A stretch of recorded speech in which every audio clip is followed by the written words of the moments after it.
لأعلى جودة استخدمي أرز وايت سوان للطهي. فاجئي عيلتك بوصفة الرز بالبامية والشعيرية الشهية هالليلة، وقريباً رح تصير هي وصفتهم المفضلة. لهالوصفة رح نحتاج 2.5 كوب من أرز وايت سوان مغسول ومنقوع، والمقادير التالية. ابدي بوضع مكعبات لحم العجل بطنجرة واغمريهم بالمي السخنة. تبلي بالملح والفلفل واتركيها تغلي، بعدين وطي النار واتركيها لمدة 30 دقيقة لتصير طرية.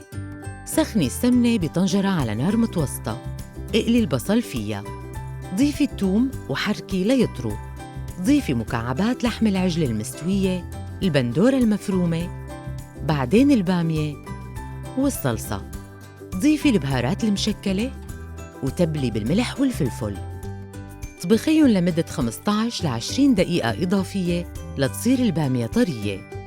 بطنجرة تانية سخني الزيت على نار عالية وحمصي الشعيرية مع التحريك لتصير ذهبية.